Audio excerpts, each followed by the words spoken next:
الرحيم إن الله وملائكته يصلون على النبي يا أيها الذين آمنوا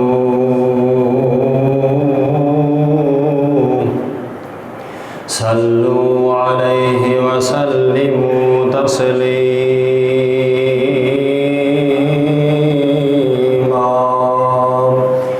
الصلاة والسلام عليك يا سيدي يا رسول الله وعلى آلك وأصحابك يا سيدي يا حبيب الله الصلاة والسلام عليك يا سيدي يا نور الله وعلى آلك وأصحابك يا سيدي يا محبوب الله۔ اللہ تعالیٰ کی حمد و ثنا اور آقا کریم صلی اللہ علیہ وآلہ وسلم کی پاک بارگاہ میں درود و سلام کا نذرانہ پیش کرنے کے بعد عزیز دوستو بزرگو السلام علیکم ورحمۃ اللہ وبرکاتہ۔ جس طرح کہ ہم سب کو معلوم ہے کہ آج کا دن بڑا ہی بابرکت دن ہے اور اللہ تعالیٰ کی خوشنودی حاصل کرنے کا دن ہے۔ آج وہ واحد دن ہے کہ جب انسان قربانی کرتا ہے تو قربانی کے خون کا پہلا قطرہ زمین پر نہیں گرتا، اللہ بخشش پہلے فرما دیتا ہے۔ اور اسی قربانی کے بارے میں حضور علیہ الصلوۃ نے ارشاد فرمایا کہ جب قیامت کا دن ہوگا، انسان پل صراط سے گزرے گا، اس کے پاس کوئی انتظام نہیں ہوگا جانے کا، تو جو جانور اس نے دنیا کے اندر اللہ کی راہ میں قربان کیا ہوگا یہ سواری بن کر آئے گا، انسان اس کے اوپر بیٹھے گا اور پل صراط سے گزر جائے گا وغیرہ وغیرہ۔ چونکہ کل جمعہ تھا، ہم نے تقریر ختم کی تھی کہ جب حضرت ابراہیم علیہ السلام کی والدہ نے اپنے دیور آزر کو کہا کہ آزر خدا نے مجھے بیٹا دیا ہے، تو آزر نے کہا کہ بھابھی جان مجھے وہ بچہ دکھائیں کیسا ہے۔ آزر کو لے کر غار میں گئیں، جب داخل ہونے لگا تھا تو غصے کا بھرا ہوا تھا کہ بھابھی نے مجھ سے جھوٹ بولا، اتنا بڑا بچہ ہو گیا اب دکھانے لائی ہے۔ غصے میں تھا، جب داخل ہوا نظر حضرت ابراہیم علیہ السلام پر پڑی تو غصہ خوشی میں تبدیل ہو جاتا ہے اور کہنے لگا بھابھی جان اتنا سونا بچہ آپ نے چھپا کے رکھا ہے۔ اب اس روایت کے مطابق آپ کی عمر ابھی 7 سال ہے۔ آپ کو باہر لائے، آپ کا چچا آزر گھر لے گیا، شام کا وقت ہوا، دیکھا ستارے نکلے ہیں، لوگوں نے ستاروں کی پوجا شروع کر دی۔ جب ستارے غائب ہوئے تو آپ نے فرمایا یہ خدا نہیں ہو سکتے۔ پھر جب چاند نکلا لوگوں نے چاند کے آگے سجدے شروع کر دیے تو آپ نے فرمایا قال ھذا ربی، یہ میرا رب ہے۔ فلما افلا قال لا احب الافلین، پس جب وہ ڈوبا غائب ہوا تو آپ نے فرمایا چاند بھی خدا نہیں ہو سکتا۔ پھر جب سورج نکلا تو آپ نے فرمایا یہ تو واقعی بہت بڑا ہے، ہو سکتا ہے یہ خدا ہو، لیکن جب غائب ہوتا ہے، غروب ہوتا ہے تو حضرت ابراہیم فرماتے ہیں اے دنیا والو جو ڈوب جائے وہ خدا نہیں ہوتا، وہ خدا نہیں ہوتا۔ اب لوگوں کو اس بات کی ابھی سمجھ نہیں آئی تھی کہ آپ کہنا کیا چاہتے ہیں۔ چچا ساتھ تھا، گھر لے گئے، جب گھر گئے تو آزر بتوں کے آگے جھک جاتا ہے۔ حضرت ابراہیم علیہ السلام نے فرمایا چچا یہ کیا کر رہے ہو؟ تو آزر کہنے لگا ابراہیم بات یہ ہے، یہ ہمارا خدا ہے، ہم اس کی مخلوق ہیں، اس کی پوجا کرتے ہیں۔ حضرت ابراہیم علیہ السلام نے فرمایا کہ بتا انسان زیادہ خوبصورت ہے یا یہ بت زیادہ خوبصورت ہے؟ تو آپ کا چچا کہنے لگا ابراہیم انسان زیادہ خوبصورت ہے۔ تو آپ نے فرمایا پھر بدصورت خدا کیسے ہو سکتا ہے؟ چچا کو ابھی سمجھ نہیں آئی تھی، بات چلتی رہی، تبصرہ ہوتا رہا۔ چچا کہنے لگا تم ابھی بچے ہو، بڑے جب ہو جاؤ گے تو ہماری طرح تم بھی ان کے آگے جھکو گے۔ آپ نے فرمایا چچا یہ ہو ہی نہیں سکتا، ہم تو ان کو مٹانے کے لیے آئے ہیں۔ یہ سلسلہ چلتا رہا۔ پھر آپ کا چچا یہ بتوں کا کام کرتا تھا، سونے چاندی کے، لکڑی کے، مٹی کے بناتا تھا اور اپنے بیٹوں کو دیتا جاؤ بیچ کر آؤ۔ تو ایک دن حضرت ابراہیم علیہ السلام کو فرمایا کہ ابراہیم یہ بت لے لو اور اس کو فروخت کر کے آ جاؤ۔ جب آپ نے یہ بات سنی تو چہرہ آسمان کی طرف اٹھایا، عرض کی مولا میں تو ان کو ختم کرنے کے لیے آیا ہوں اور چچا مجھ سے ہی یہ سودا کروا رہا ہے۔ تو اللہ کی طرف سے آواز آئی ابراہیم بت لے لو اور گلیوں میں چلے جاؤ، آواز کو بلند کرنا تمہارا کام ہے اور ایمان کی دولت سے نوازنا یہ میں خدا کا کام ہے۔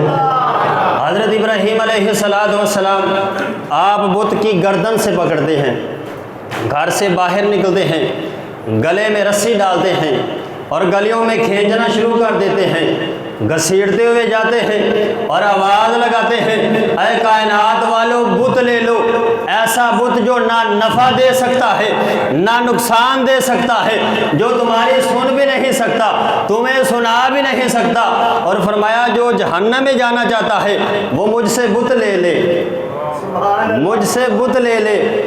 ابھی آپ یہ آواز بلند کر رہے، اب کون ایسا پاگل جو آپ سے بت خریدے اور جہنم میں جائے؟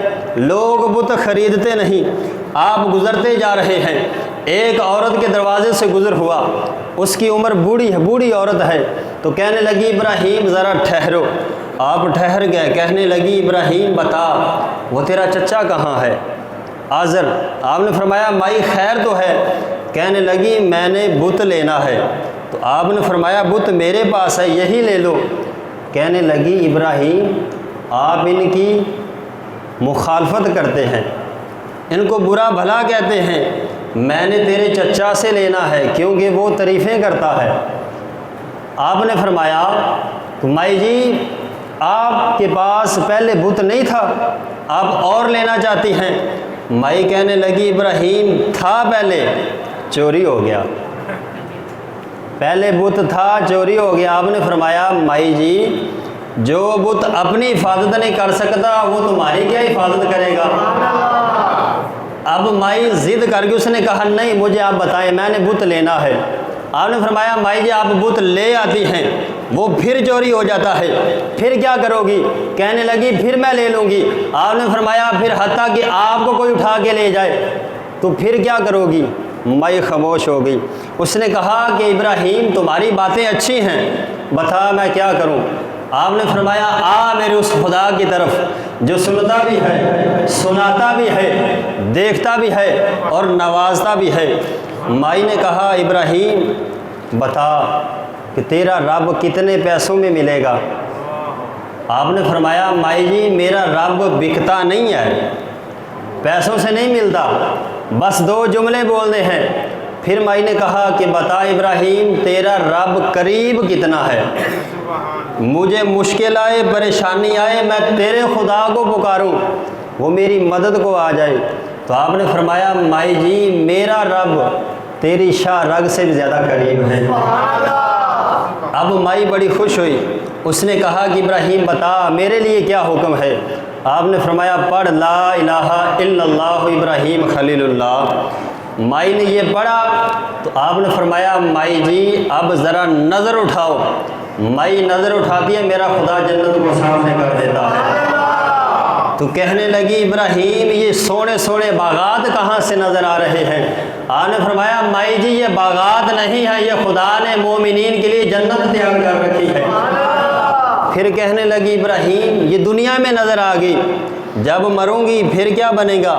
آپ نے فرمایا جو خدا دنیا میں جنت دکھا سکتا ہے وہ قیامت والے دن جنت میں بھیج بھی سکتا ہے۔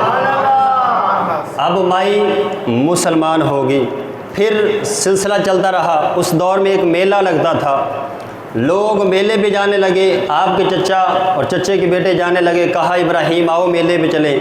تو آپ نے فرمایا تم جاؤ، میں ان بتوں کی مرمت کروں گا، ان کا خیال رکھوں گا۔ اب لوگ چلے گئے، حضرت ابراہیم علیہ السلام نے کلاڑا اٹھایا اور بت خانے میں چلے گئے۔ 72 بت تھے جن میں ایک سب سے بڑا تھا۔ آپ نے کلاڑا اٹھایا اور ایک ایک کو کاٹنا شروع کر دیا، توڑ دیا، ریزہ ریزہ کر دیا اور کلاڑے کو بڑے بت کے کندھے پر رکھ دیا۔ ابلیس آیا تبلیغی شکل میں، انسانی لباس میں آیا اور آ کر کہنے لگا نمرودیوں کو کہ جاؤ اپنے بتوں کا خیال تو کرو۔ لوگ میلے کو چھوڑتے ہیں، بت خانے کی طرف بھاگتے ہیں۔ جب دیکھا تو سب کے سب ٹوٹے ہوئے ہیں، ایک جو بڑا تھا وہ صحیح سلامت ہے۔ تو انہوں نے کہا کہ گھر میں ابراہیم تھا، اسے بلایا جائے۔ حضرت ابراہیم علیہ السلام کو پیش کیا گیا، پوچھا کہ تم نے انہیں کیوں توڑا؟ آپ نے فرمایا میں کیوں توڑوں گا، مجھے کیا غرض ہے؟ پھر آپ نے فرمایا کیا تمہیں عقل نہیں کہ بڑا بت موجود ہے، اس کے کندھے پر کلہاڑا بھی ہے، یہ اسی کا کام ہے۔ اب تبلیغ کا دیکھیں سلسلہ آپ نے کیسے شروع فرمایا۔ تو کہنے لگے آپس میں کہ یہ بت تو بولتے نہیں، چلتے نہیں، سنتے نہیں، کوئی چیز پکڑتے نہیں، اس نے کیسے ان کو مار دیا؟ پھر بالآخر مجبور ہو کر کہنے لگے ابراہیم یہ بت ایسے ہیں جو نہ چل سکتے ہیں، نہ سن سکتے ہیں، نہ چیز اٹھا سکتے ہیں، نہ کسی کو توڑ سکتے ہیں۔ تو آپ نے فرمایا یہی تو میں سمجھانا چاہتا ہوں کہ جو نہ پکڑ سکتے ہیں، نہ چل سکتے ہیں، نہ مدد کر سکتے ہیں، تو پھر ایسے خدا تو نہیں ہو سکتے۔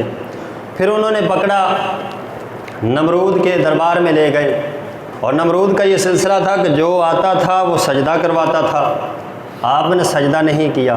پھر بالآخر نمرود سے مناظرہ ہوا تو حضرت ابراہیم علیہ السلام نے فرمایا، قرآن کا 3 پارہ، آپ نے فرمایا میرا رب زندہ بھی کرتا ہے مارتا بھی ہے۔ نمرود کہنے لگا میں بھی مارتا ہوں زندہ کرتا ہوں۔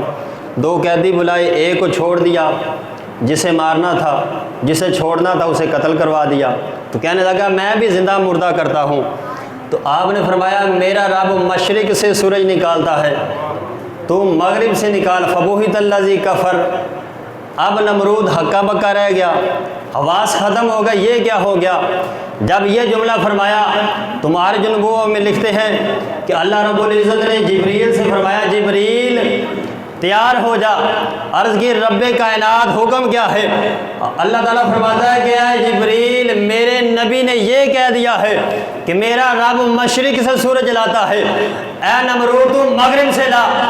آج یہ بدبخت اگر یہ کہہ دے کہ ابراہیم مشرق سے سورج میں لاتا ہوں، تیرا خدا مغرب سے لائے، اے جبریل ایک لمحہ بھی دیر نہیں کرنی، سورج جہاں بھی ہو اس کو مغرب سے نکال کر مشرق میں ڈوب دینا ہے۔ اس کو پھر مشرق سے نہیں مغرب سے نکالنا ہے اور مشرق میں جا کر ڈبا دینا ہے۔ یہ حضرت ابراہیم علیہ السلام کی عظمتیں تھیں۔ اب ان کے بعد کیا ہوا یہ انشاءاللہ ہم آئندہ جو میں بیان کریں گے۔ دعا ہے کہ اللہ تعالی ہمیں عمل کی سمجھ کی توفیق عطا فرمائے۔ اب آپ